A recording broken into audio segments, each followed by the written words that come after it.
I'm Danny Dover, faculty instructor for Simply Learn. I'm the author of the best-selling book, SEO Secrets. I was the lead SEO at AT&T Interactive, and I was the lead SEO at a company called SEO Moz, today called Moz. In general, I'm basically a nerd about all things digital marketing.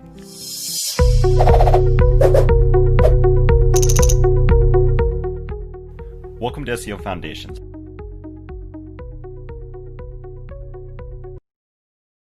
Let's be clear from the start. Search engine optimization is very complex. To simplify this dizzying array of concepts, we will be identifying the three major parties involved with search engine optimization and describing how these three players interact with each other based on their incentives. We will see why users are only interested in the most relevant search results and how search engines strive to provide these results. Then we will consider how search engine optimizers, those who practice SEO, work to influence search rankings. Name the three major parties involved in search engine optimization. Identify the incentives of each party involved in SEO. Explain how the incentives of various parties shape the entire search ecosystem. List the pros and cons of SEO compared to other digital marketing disciplines. Hello everybody. Today we're going to start our exploration of SEO foundations with a very nerdy idea. The best way to understand a complex field of knowledge like SEO is to first understand the incentives of the major players. So for SEO, this turns out to be very easy. The major players of SEO are users, the humans around the world who are using search engines every day, search engines themselves, and us, the SEOs. So let's start with the most important of these. It's the users. These are made up of the hundreds of millions of people just like yourselves who use search engines like Google every day. These are people in the United States, they're people abroad, they're people using English, they're people all over the place searching with text, with images, with videos, all kinds of stuff. All of these are considered the users, and they're what drive SEO from the perspective of the search engine themselves and from SEOs, the people who practice the profession. All right, let's dive into the meat of this, the search engines themselves. Search engines are technologies owned by technology companies. The most common one of this, of course, is Google. Google's a company based out of Mountain View, California. It's dominating the arena of search right now and it has been for a while. But it's not the only player in the game. In fact, there's a lot of other important players. The other ones that are big in the United States are Yahoo, which you've probably heard of because it's been around for a long time, and Bing, which is owned by Microsoft. Outside of the United States, there's some other search engines that are also very important. So first and foremost, we have Baidu, which is enormous in market share in China. You also have Yandex, which is gigantic in Russia, and you have Naver, which is important in South Korea. In addition to that, you have very specific search engines that do one thing very, very well. So a great example of this would be Wolfram Alpha, which works on computational knowledge and complex mathematics.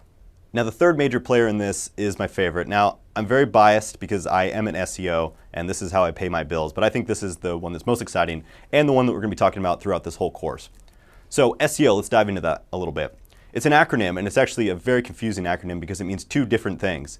SEO stands for Search Engine Optimization, which is the field, and Search Engine Optimizer, which is the profession. So if you remember that part, you're good to go because that's the trickiest part of this opening section in that you have to have one acronym that means two things. So what does an SEO do? Well, an SEO does a lot of things, and actually, as we'll talk about, it's an increasing amount of roles. But the important thing to get out of this is that an SEO focuses on influencing organic rankings in search engines. So they're not working on the paid side, they're working on everything else that search engines like Google provide. Now that we know the major players in SEO, let's look at what incentivizes them. By understanding their incentives, you're going to understand what drives the market. So the first one that we have is users. Now this is everybody, yourself included in this. This is the world's population who's using the internet to try to find information. The incentive for the users of the internet is to find the most relevant information that they possibly can on any topic that they can at any time in any language. So it's a very, very big goal, but something that search engines work towards trying to solve. So what incentivizes the search engines exactly? Well, it's two things. They're trying to provide the most relevant results to users worldwide, but they're doing that in two ways. They're doing it through organic results, which they do not get paid for. They're things that they're going to provide so that they can do a breadth of information. And there's ads, which third parties are paying for that also have relevant information.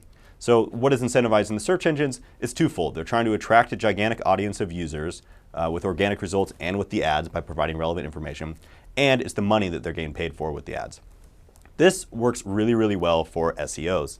SEOs are focusing only on the organic side. It's a completely different profession working on the PPC side, but what's important for SEOs is to work on getting their information, or more often, their clients' information, to the top of search engines so that their relevant information is shown to the world's audience of searchers. Now that we have the major players identified and their incentives, let's look at this weird relationship we have between them. So you understand now what's driving them, but let's look a little bit more into this. So we have the users who are just looking for relevant information, and quite frankly, they don't care where they get it from. They just want the best information that's most convenient to them, and convenient largely means free. For search engines, you have two things that they're focusing on. It's getting a worldwide audience of searchers by providing the most relevant information, and they want to provide ads so that they can get paid and be profitable. You also then have the SEOs who want to provide the relevant information as long as it is their client's information or their own information. So you have a bunch of forces that are working together. You have the search engines who need the SEOs to help organize information. You have the users who are driving the whole system. And you have the search engines who are kind of forming this core of it. But on a day-to-day level, you'll see that this relationship shifts a lot. People start, particularly the search engines and SEOs, work together one day, and then they'll fight a little bit the next day, and then it goes on and on and on, and keeps the profession very complex, but very interesting and, most importantly, profitable. Whenever you're doing a deep dive of an idea, I find it's really useful to first take a step back and figure out where it fits into everything else. So when we're looking at this, remember that SEO is just one channel of many. There's many different aspects that go into online marketing, and SEO just has its own unique pros and cons of that. So let's look at that right now. What are the pros of SEO? Why is it better than other marketing channels? Well, the first one is it tends to be less expensive than the other channels. You don't have to pay a third party over and over again necessarily like you do with PPC. You don't have to pay per like sending of an email. You don't have to pay in those kinds of ways. You do pay the salary of the SEO, or you pay the commission based off of that, but you don't have to pay some third party where that money just goes away. The second part of this is it tends to be long lasting. So work that you do on SEO at one point is going to continue to pay dividends into the future. This is very different than something like PPC, where as soon as you stop paying the bills, it immediately goes away and all the work you've done stops having impact. SEO is not like that. It continues to go on potentially years into the future after you've done the initial work. Now, what are the cons of SEO? Well, the first one is the biggest one. It's constantly changing. SEO is all over the place. Sometimes the best practice will be true, and sometimes the best practice will not be true. And it depends on context, and it depends on the environment of what's happening in the bigger ecosystem. So that is a difficult part of SEO, is that it is always moving, it's constantly changing. And the last one is, especially with the head terms, and we'll go into that a little bit more in the future, it gets very, very competitive.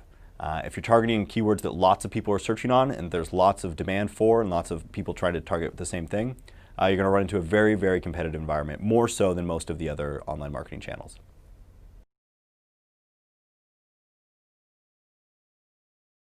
Users, search engines, and SEOs are the major parties involved in the SEO process. Incentives of the major players.